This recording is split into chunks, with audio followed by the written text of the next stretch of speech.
Hi, everybody, and welcome back. Today, I'd like to talk to you about my very large sack here, which this is something I picked up from English's Model Railroad Supply today. They're in Montoursville. It's also the home of Bowser Manufacturing. Pretty cool place. Typically, I go up at least once a year during the summer. It's quite a drive for me. It's about 100 miles, a little over 100 miles actually, but I think it's pretty worthwhile. And there's not many model railroad places like that where you have such a huge, large selection. So there's only a handful, and I like to visit them from time to time. So I had some specific things that I was looking for here, but I definitely filled up the bag here. So we'll take a look at what all I picked up today. Not all of it is from English's. Um, this here is foam, actually. This is the stuff that typically people put in their windows. And purpose of this is to use as box inserts, which I may show in a future video here. But a lot of these model kits, especially, they have a lot of extra space in there, and the car kind of slides around in there and isn't really set in. So I like to cut this stuff up and put it in the box and use it as something to hold the car in place. So I also get this sort of stuff. I like the stuff that Spring Mills Depot sells. I usually pick those up at the Timonium train shows. Unfortunately, those are only a couple times a year, so if I need something in between, that's why I'm going with something like this. I would like to find a more permanent solution for that, but for now, this is good. So we'll get those out of the way. And what we have in here. So this here is a coal load. This is for 13 panel Bowser Stewart, which the reason I picked, actually I believe, well, each one's a 2-pack. I picked up a total of 6 coal loads. I have some Stewart Hobbies cars here. I bought these at least 4 or 5 years ago. Still just never got around to putting them together. But you'll see these all the time on eBay, and it's kind of like a prehistoric version of what the Bowser cars are today. They're excellent. I mean, you got to do the work putting them together, but I do love building kits, so I'll be doing that here soon.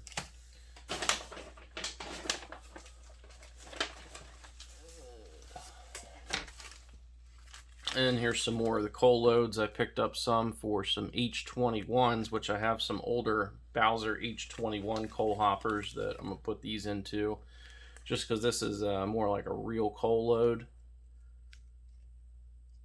And much better than the sorry plastic inserts, which normally came with those, even if some of the older ones from the 90s or early 2000s when they had the cardboard box, those kits didn't have any kind of coal load whatsoever. So happy to pick those up.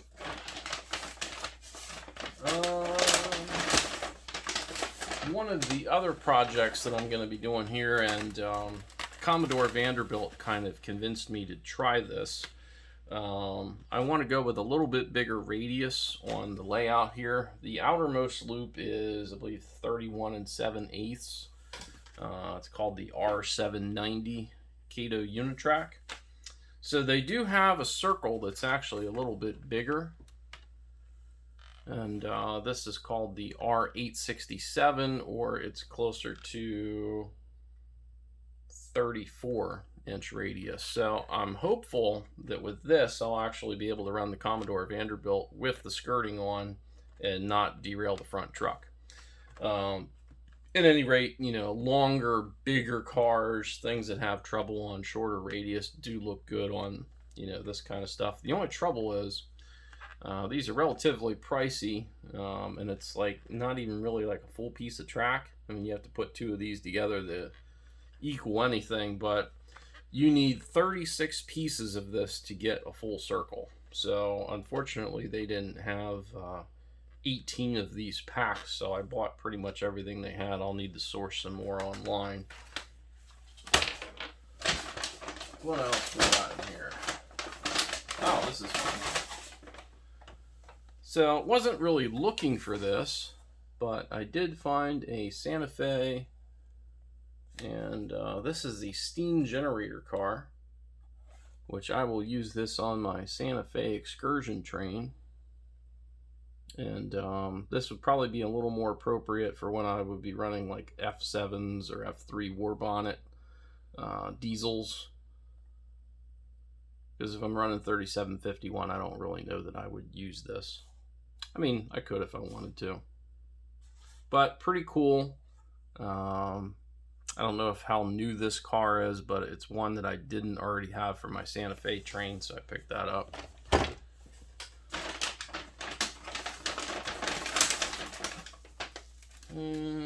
More track and coal loads here.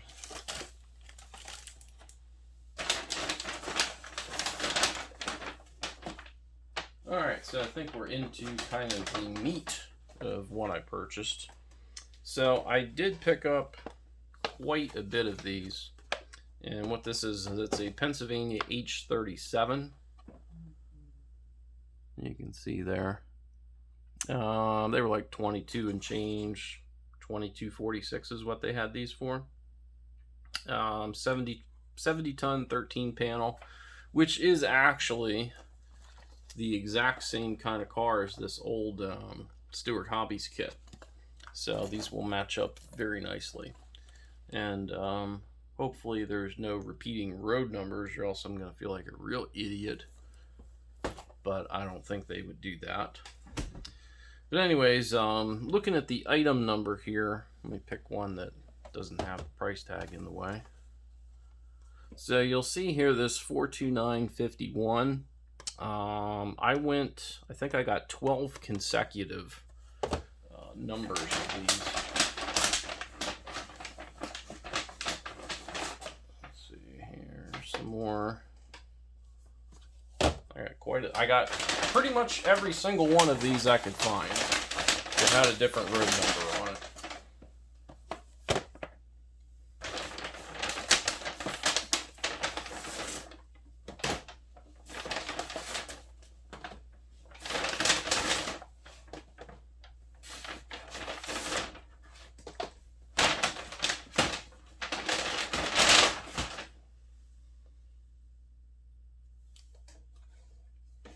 Alright, so 46 is the number ending on this one.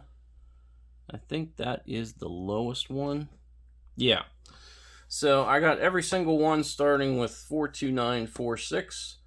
I got all the way up to 55 on that. So it looks like here as I take a look at them, I got 5 here, 6 here. So 11 cars. Not too bad. Like I said, priced at about $22.46 per car.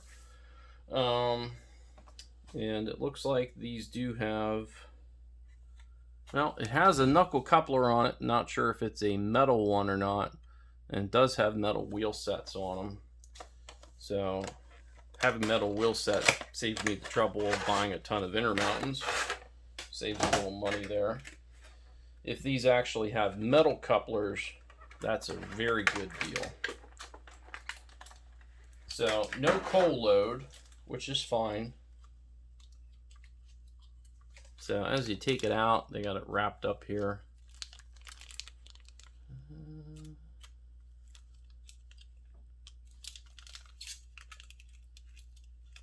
Is this adhesive? Looks like it's all the way around, but it's not really coming off here.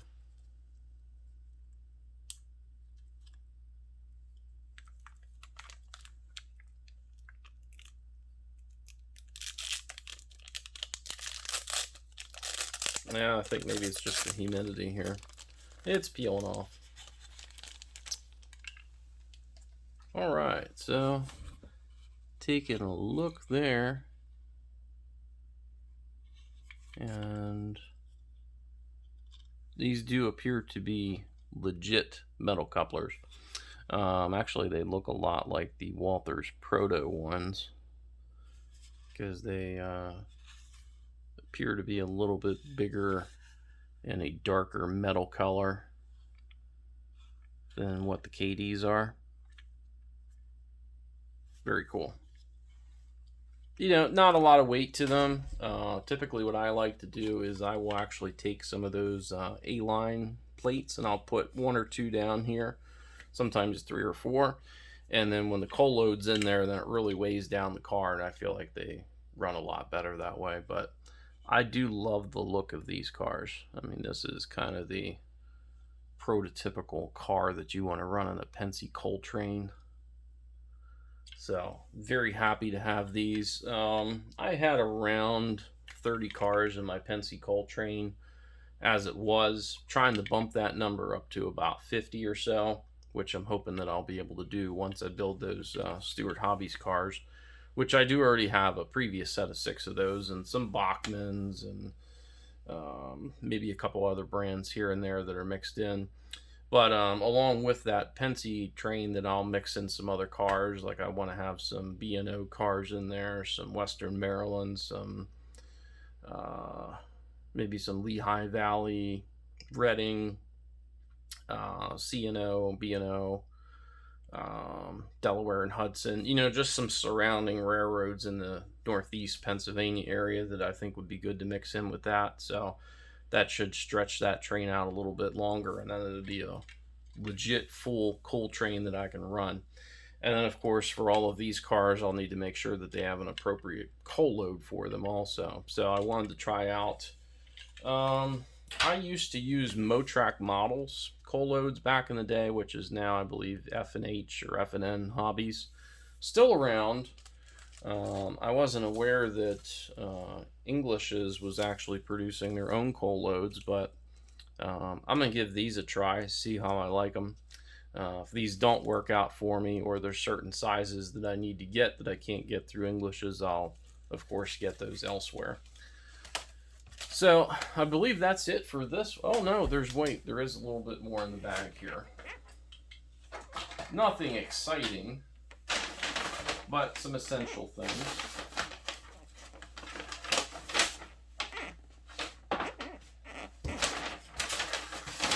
More track.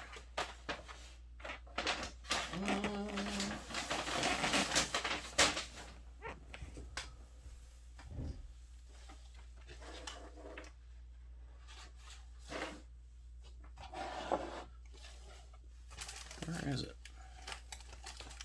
Well, I'm not seeing them right now, but I did have some brushes that I had picked up, just because I can't find any of my brushes.